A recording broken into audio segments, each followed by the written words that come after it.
quisiera preguntarles, ¿cuál es la definición de un misionero? ¿Quién es un misionero? ¿Cómo se define a un misionero?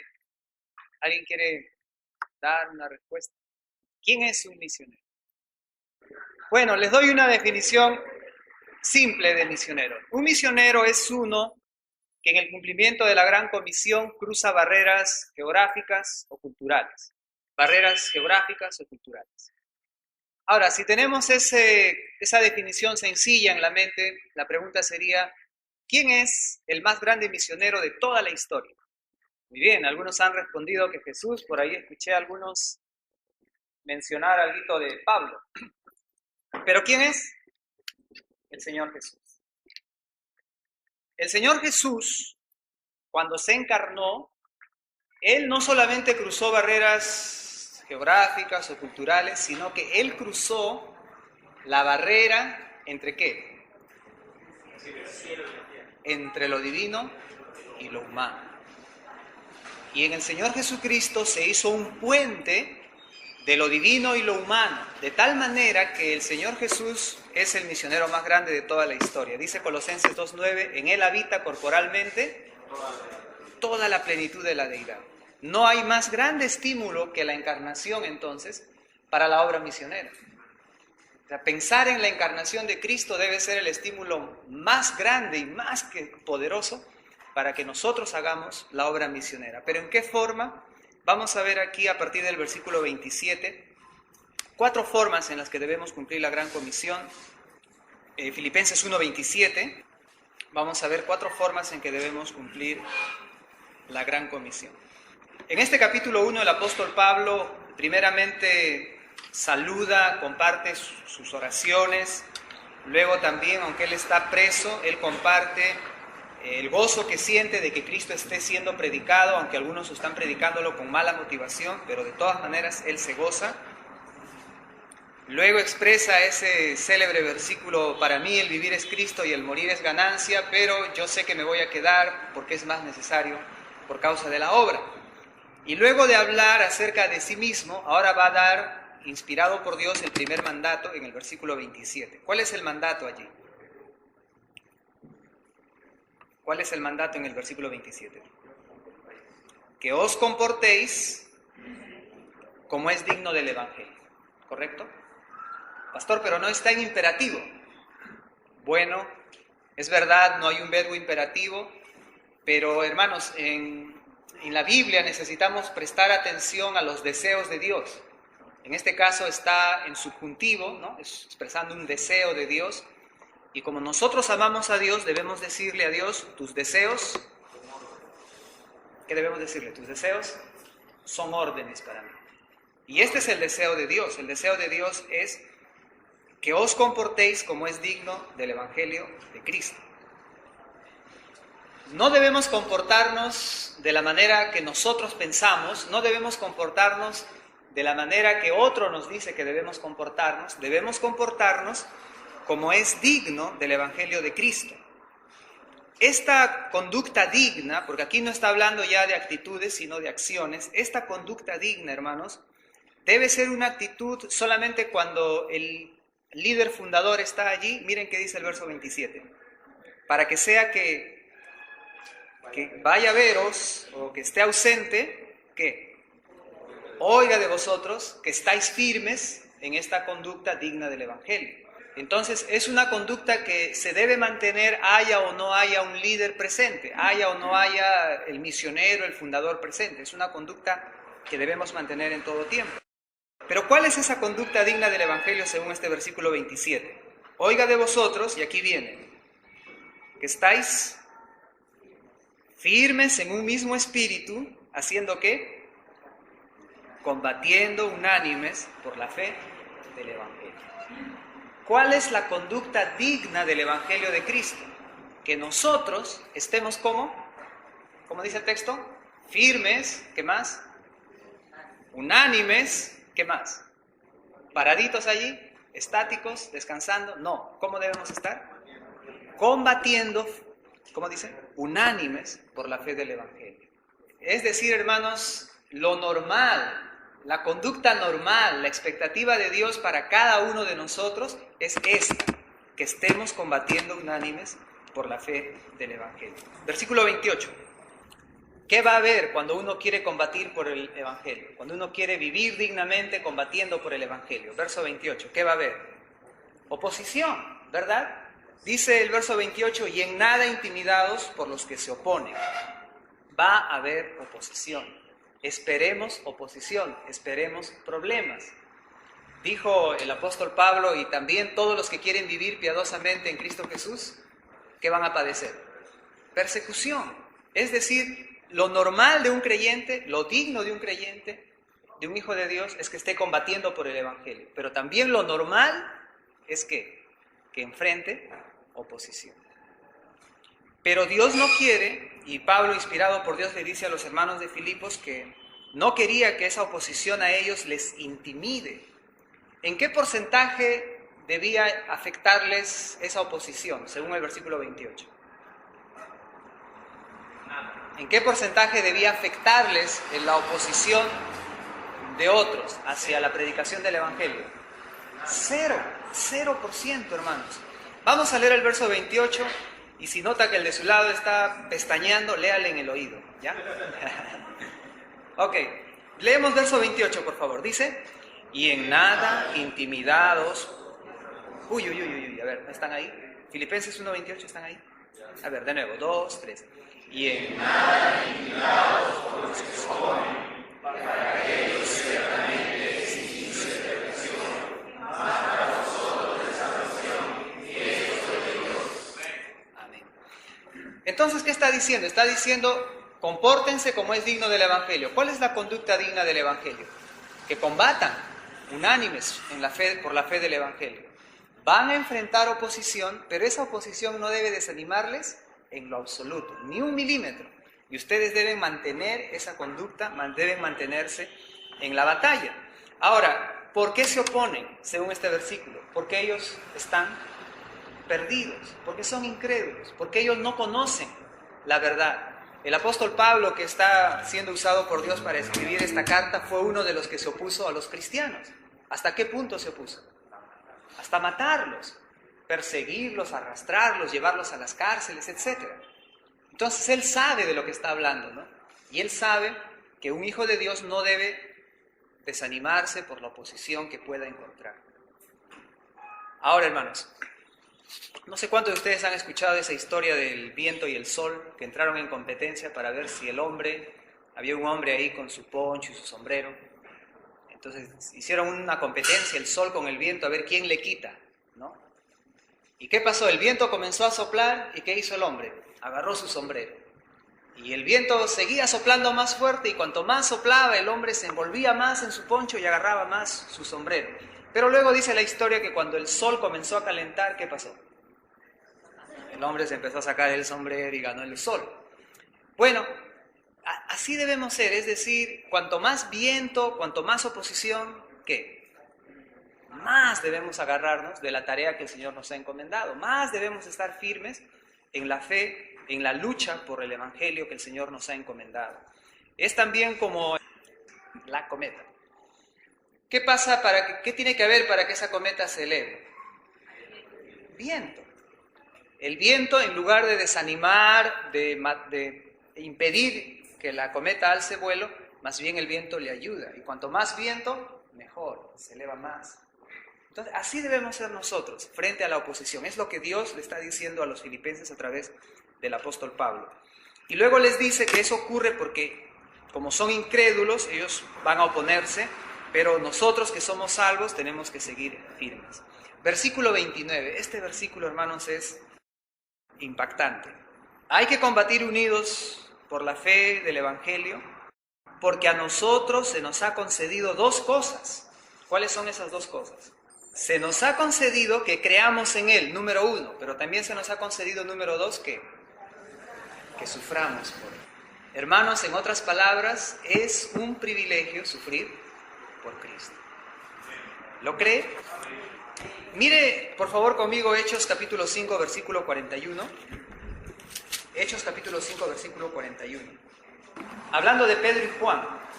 Pedro y Juan en el capítulo 4 ya han sido amenazados de que no vuelvan a predicar el Evangelio, pero en el capítulo 5 otra vez los han apresado y los que se están oponiendo, en este caso los judíos, dicen las amenazas no funcionan, tenemos que ir un paso más allá. Y dice el versículo 40, Hechos 5:40, y convinieron con él y llamando a los apóstoles después de ¿qué? De azotarlos, les intimaron que no hablasen en el nombre de Jesús y luego los pusieron en libertad.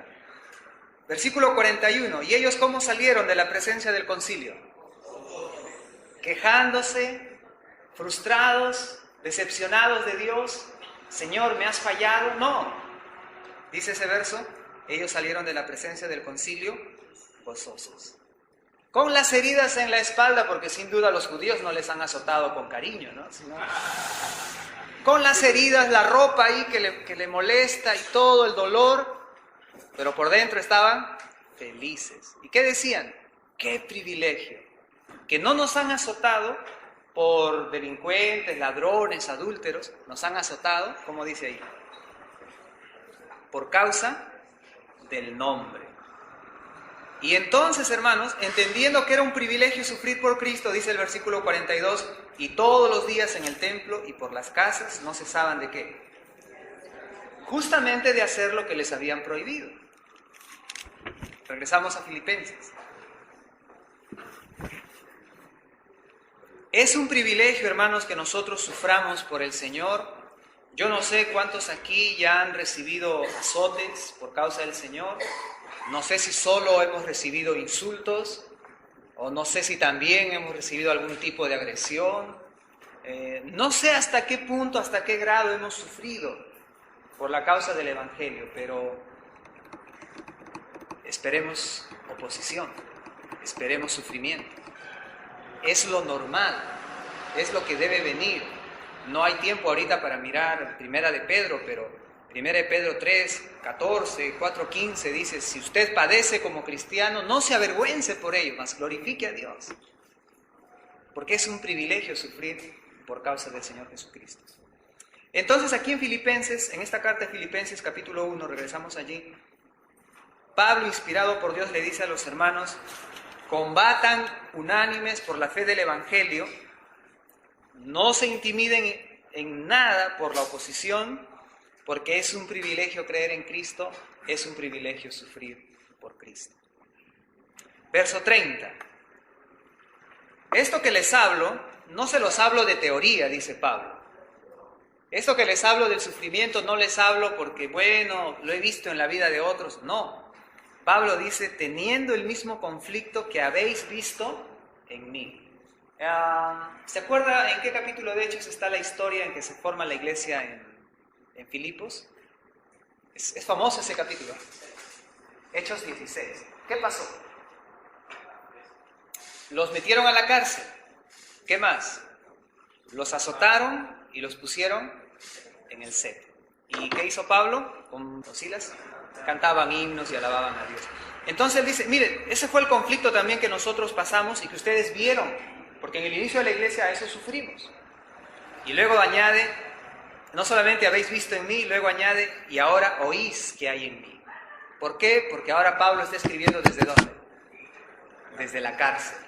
Y los de Filipos escuchan que Pablo está en la cárcel, entonces el sufrimiento es algo normal. Más bien nosotros, los que no sufrimos tanto por la causa del Evangelio, estamos en una situación anormal. Porque eso no es lo normal, pero no nos acostumbremos a lo normal, no pensemos que así debe ser. Y apenas alguien nos miró mal, no nos saludó bien, ya nos estamos ofendiendo como si fuera una gran cosa. No.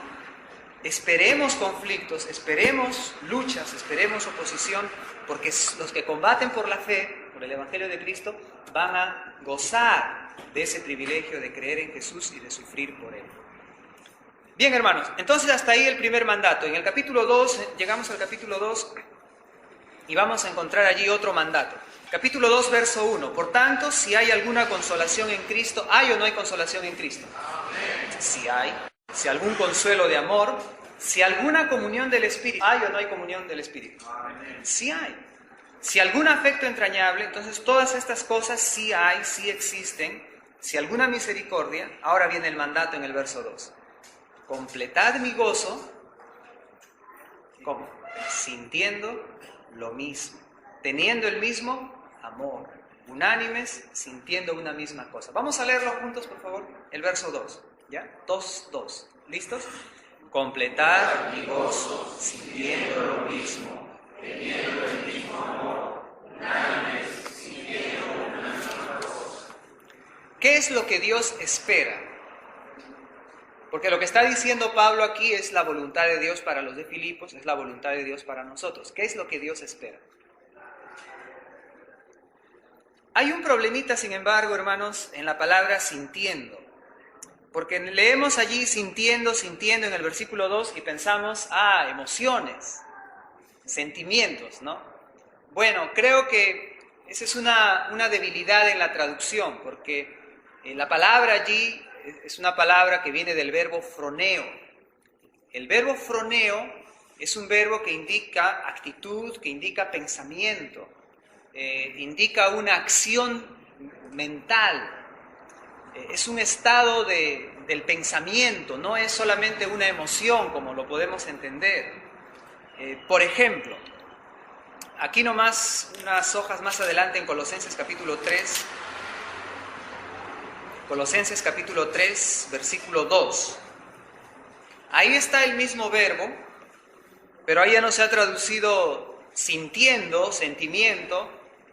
En Colosenses 3:2 se ha traducido por la expresión poned la mira. Poned la mira. Froneo es poner la mira. ¿Qué significa poner la mira en las cosas de arriba? Que vamos a caminar por la calle mirando al cielo, nos roban, ¿no? O nos caemos en un buzón sin tapa.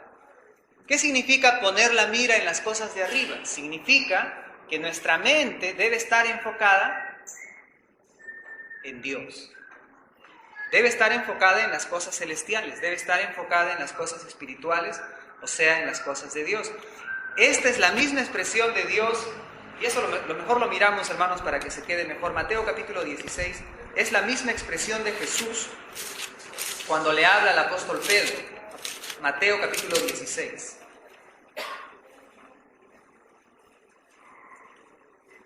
Mateo capítulo 16, versículo 23. Mateo 16, 23. Pero él volviéndose, o sea, el Señor Jesús, volviéndose, dijo a Pedro. ¿Qué le dijo? Quítate de delante de mí, Satanás. Me eres tropiezo, porque no pones la mira en las cosas de Dios, sino en las de los hombres. No pones la mira, no piensas, no estás enfocado en las cosas de Dios, sino en las cosas de los hombres. ¿Qué había pasado? El Señor Jesucristo había dicho en el versículo 21, desde entonces comenzó Jesús a declarar a sus discípulos que le era ¿qué? Necesario ir a Jerusalén, padecer mucho de los ancianos y de los principales sacerdotes y de los escribas. ¿Qué más era necesario? Ser muerto y resucitar al tercer día. Versículo 22. Entonces Pedro, que no estuvo enfocado en las palabras de Dios, sino que estuvo pensando en cualquier otra cosa, en ese momento Pedro le dice al Señor, Señor, ten compasión de ti, en ninguna manera esto te acontezca. Y entonces Jesús le dice, apártate de mí, Satanás, me eres tropiezo porque no estás enfocado, tu mente no está en las cosas de Dios. Y hermanos, cualquiera de nosotros también corre el mismo riesgo de Pedro si no estamos enfocados en las cosas de Dios. ¿Qué significa las cosas de Dios? Porque de repente suena muy ambiguo. Sencillamente, las cosas de Dios es la palabra de Dios. Porque Jesús dijo en el verso 21 que era necesario que muera. Usted sabe la diferencia entre las cosas importantes y necesarias, ¿verdad? ¿Este púlpito será importante o necesario? ¿Importante o necesario? Importante, pero no necesario porque usted podría predicar y yo podría predicar con la Biblia en la mano. Pero ¿la Biblia es importante o necesario? Necesario, ¿correcto? ¿Este micrófono, importante o necesario? Es importante porque, aunque tendría que esforzarme un poco, pero sin micrófono podría predicar. ¿Me escucha, Pastor Manolo? Ahí está. Entonces, ¿nota la diferencia entre las cosas importantes y necesarias? Ahora, la muerte de Jesús, ¿qué era? Necesaria. Pero Pedro no estuvo enfocado, no estuvo atento para escuchar eso. Y Pedro le dice, Señor, pero mira, ¿cómo? O sea, Pedro, muy buenas intenciones, pero no prestaste atención a las palabras de Jesús, no prestaste atención a la palabra de Dios.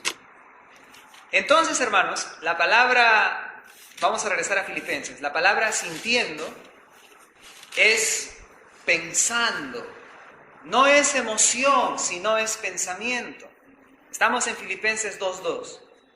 Pablo dice, tenemos muchas bendiciones en Cristo y en el Espíritu, pero por favor ahora ustedes completen mi gozo pensando lo mismo. ¿Qué más? Teniendo el mismo amor, unánimes, pensando ¿qué? Una misma cosa. Ahora la gran pregunta es, hermanos, ¿podemos pensar una misma cosa? ¿Qué piensan? ¿Podemos pensar una misma cosa? Una de las cosas que aprendí de mi pastor, y aquí está mi pastor Silvio Salinas, una vez él estaba hablando acerca de creer, y él decía, si Dios dice en la Biblia, cree, ¿es por qué? Porque el hombre puede creer. Él decía, ¿quién de ustedes agarraría una gallina con un palo y le diría, habla o te pego? No haríamos eso porque las gallinas no hablan, ¿correcto? Ahora, ¿por qué Dios nos va a decir cree si no podemos creer? Si nos dice cree es porque se puede. Si Dios dice aquí, pensando lo mismo, ¿por qué nos dice que pensemos lo mismo? Porque se puede. Y no solo se puede, se debe. Debemos, hermanos, todos tener el mismo pensamiento. Dios dice a través del apóstol Pablo, completen mi gozo pensando lo mismo, teniendo el mismo amor, unánimes, pensando una misma cosa. Hermanos, ¿qué es el amor? En el mes de junio tuve una experiencia triste, una pareja ahí en mi oficina conversando, y la esposa decía, pastor, a mi esposo ya no lo amo, ya no lo amo, ya todos estos años y todo lo que me ha hecho, no lo amo. Triste. Entonces, hermana, ¿qué es el amor para usted? Se quedó pensando. Y me dijo, no sé. Pero ustedes sí saben, ¿no?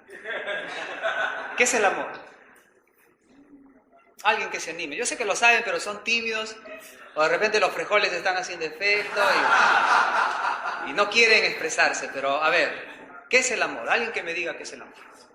¿Es un mandato de Dios? ¿Es sufrido? Ya me van a dar todo 1 Corintios 13. Me van a describir el amor, es sufrido, es benigno, está bien. ¿Es buscar el bienestar del otro? Un joven en mi iglesia perfeccionó eso, me dijo, es buscar lo mejor. ¿No? Creo que eso es mejor que decir buscar el bien. Buscar el bien del otro, no. Creo que es más correcto decir buscar lo mejor para la otra persona, aunque eso involucre ¿qué? Sacrificio personal. Ese es el amor ágape. El amor ágape es procurando lo mejor ¿para quién? Para el otro. Hermanos, si nosotros aprendemos eso y nosotros practicamos eso, eso que va contra nuestro egoísmo, contra nuestra carne, ¿no?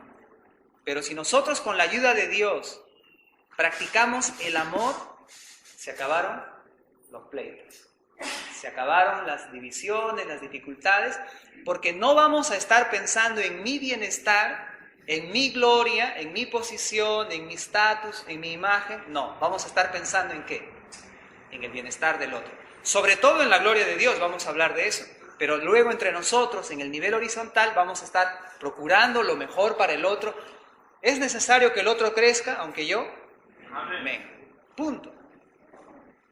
Por eso, hermanos, es que el apóstol Pablo, inspirado por Dios, aquí nos dice, verso 2, lo leemos de nuevo para grabarlo bien. Verso 2:2, ¿listos?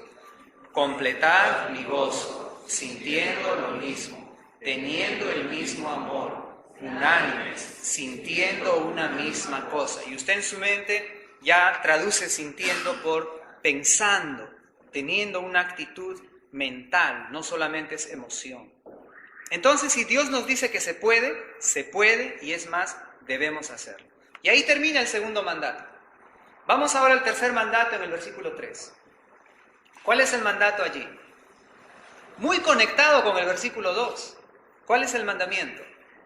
Nada hagáis por contienda o por vanagloria. Vamos a combatir unánimes por la fe del Evangelio, ¿amén? Pero no lo hagamos por contienda, por competencia, por concurso, ni tampoco lo hagamos por vanagloria.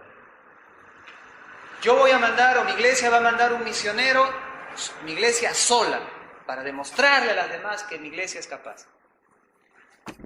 Hermanos, ¿Dios se glorifica en eso? ¿Qué piensan ustedes? Alguien actúa así con vanagloria y queriendo resaltar y queriendo presentarse orgullosamente como mejores a las demás iglesias. ¿Dios se glorifica en eso? Es una pregunta con truco, ¿no? Miren el capítulo 1, versículo 15. Algunos a la verdad predican a Cristo por envidia y contienda, pero otros de buena voluntad. Los unos anuncian a Cristo por contención, no sinceramente, pensando añadir aflicción a mis prisiones, pero los otros por amor, sabiendo que estoy puesto para la defensa del Evangelio. Verso 18, ¿qué pues? Que no obstante, de todas maneras, o por pretexto o por verdad, ¿qué pasa? Cristo es anunciado, Cristo es presentado, Cristo es exaltado, Cristo es glorificado. O sea, de todas maneras Dios se va a glorificar, pero eso no significa que eso estuvo bien. Eso no significa que eso estuvo en lo correcto. De todas maneras, la palabra de Dios es la palabra de Dios y va a hacer efecto. Y voy a decir esto con respeto, no en una manera ofensiva. Dios puede usar hasta una burra. ¿Se acuerdan de Balac? O sea, si alguien está predicando a Cristo con mala motivación, ¿lo puede usar Dios? Sí, porque Dios puede usar hasta un burro. Pero hermanos, eso no quiere decir que eso está correcto. Eso no quiere decir entonces que está bien y vamos a predicar a Cristo por contención, por competencia. Eso no hace correcta la motivación equivocada que hemos tenido. Entonces acá dice en el versículo 3, nada hagáis por contienda o por vanagloria. Antes bien, ¿cómo debe ser? ¿Cómo debe ser? Todo debe ser con humildad. ¿Qué es la humildad? Ahí está. Ahí está. No tiene que pensar mucho, en el versículo está. ¿Qué es la humildad? Estimar a los demás como superiores a él mismo. ¿Qué es la humildad? Ahí está, hermanos. No tenemos que ir a un diccionario e investigar mucho porque Dios nos dice, yo quiero que ustedes combatan por el Evangelio, todos unánimes, pensando lo mismo, con humildad. ¿Qué es humildad, Señor? Aquí está la humildad. La humildad consiste en estimar cada uno a los demás como superiores a él mismo. Y hermanos, en realidad aquí no se refleja mucho en este versículo 3, pero esa expresión, cada uno a los demás, es en griego es el pronombre alilus o alilus. ¿Qué es alilus? Alilus es unos a otros. ¿Recuerda usted mandatos que se han traducido unos a otros? Por ejemplo, amaos los unos a los otros, someteos unos a otros, perdonándoos unos a otros, orad unos por otros, soportándoos con paciencia unos a otros, edificaos unos a otros, o sea, unos a otros. Cuando aquí está hablando en el verso 3 de tener humildad y de estimar a los demás, no es solamente que yo voy a estimar a los demás como superiores a mí, sino que esos demás también se van a estar estimando unos a otros y hacia mi persona, todos como superiores a sí mismo. Hermanos, ¿se darían cuenta qué diferente serían nuestras iglesias, qué diferente sería nuestro mundo si tuviéramos esa actitud? Pasa tú primero. ¿Y el otro qué dice? Ya, gracias, por fin reconociste que yo valgo. No. ¿Cuál sería la reacción humilde del otro? No, después de ti. A veces, hermanos, a mí me dan, por ser director en el seminario, algunos jóvenes me dan la preferencia, yo bromeando le digo, no, los mayores primero. Pasa tú primero. Son jóvenes, ¿no? Pero les bromeo así. Porque no quiero yo decir, sí, yo soy. Hermanos, el máximo ejemplo de humildad, ¿quién es? Y eso es lo que va a hacer Pablo. Pablo va a decir en el verso 4, no esté mirando cada uno por lo suyo propio, sino cada cual también por lo de los otros. Verso 5, haya pues en vosotros este pensar, este sentir, que hubo también en Cristo Jesús, y a continuación nos va a hablar de la encarnación de Cristo. Hermanos, aunque este es un pasaje excelente sobre la encarnación de Cristo, la kenosis, este pasaje, hermanos, este párrafo está en el contexto de decirnos a nosotros que debemos combatir por el Evangelio sin personalismos, sin individualismos, sino que en una manera unida, en una manera humilde. En ese contexto está la encarnación. Por eso dije al comenzar, hermanos, la encarnación tiene que ser el motor, la motivación más grande que debe haber en nuestras vidas para involucrarnos en la gran comisión, pero en esta manera, combativa, en una manera unánime, en una manera humilde. ¿Qué hizo el Señor Jesucristo? Vamos a la descripción que hace el apóstol Pablo. En el verso 6, el cual siendo en forma de Dios, no estimó el ser igual a Dios como cosa a que aferrarse. ¿Qué aprendemos allí? Que Cristo no estimó su bienestar como algo superior, como algo que Él debía mantener. ¿Y eso cómo se traduce para nosotros? No debemos estimar nuestro bienestar o nuestra comodidad como algo que debemos aferrarnos. O sea, no debo yo aferrarme a mi comodidad, a mi posición, a mi estatus, porque eso no hizo Cristo. ¿Alguno de nosotros está actualmente mejor de lo que Cristo estaba en el cielo? No. Él estaba en una manera infinitamente superior a nosotros, en la gloria, con millones de ángeles a su servicio, esplendor máximo. ¿Y qué hizo Él? No estimó el ser Dios mismo como algo que debía mantener, a lo cual debía aferrarse, sino que se despojó. Esa es la actitud que Dios espera de nosotros. Ahora, dice además el versículo 7, sino que se despojó a sí mismo tomando forma de siervo, hecho semejante a los hombres. Esa es la parte específica de la encarnación. ¿Cómo se traduce eso para nosotros? Debemos identificarnos al máximo con la gente. Yo no sé, cuando usted mira las noticias, qué pensamientos pasan por su mente. Capturaron una banda de marcas, ¿no? De ladrones. ¿Qué pensamientos pasan por su mente? Bien hecho. Así deberían hacer y que capturen a toditos. O usted se identifica con ellos, piensa en ellos y comienza a orar y comienza a decir, Señor, salva a esos hombres. Si esos hombres conocieran a Cristo, esos hombres piensan que lo que más necesitan es dinero, pero lo que más necesitan, ¿qué es? La salvación de sus almas, el vivir para el Señor. ¿Y ora usted por ellos? ¿O simplemente en su mente está el pensamiento, bien hecho, y que le den más? Hermanos, nos identificamos. Yo a veces camino por la calle, veo a la gente, niños, personas, y seguramente usted también. ¿Y cómo está su corazón? Tranquilo, normal, no pasa nada. O su corazón se deshace en dolor por esa gente que está haciendo cualquier cosa y piensan que están bien, pero están yendo rumbo al infierno. Hermanos, el Señor Jesucristo estaba en una posición tan especial y nos vio a nosotros y se identificó con nosotros, y Él espera que nosotros actuemos igual, nos identifiquemos con los pecadores, con los perdidos, nos acerquemos a ellos, porque el versículo 5 dice, haya pues en vosotros este sentir que hubo también en Cristo Jesús. Luego, hermanos, en este verso 7, quiero hacer énfasis en la palabra doulos. En el verso 7 dice, se despojó a sí mismo tomando forma de siervo. Esa es la palabra doulos. John MacArthur critica que casi todas las traducciones han pulido la palabra doulos, lo han suavizado, y por ejemplo aquí han traducido siervo, y siervo suena más suave que esclavo. Pero doulos, ¿qué quiere decir? Esclavo.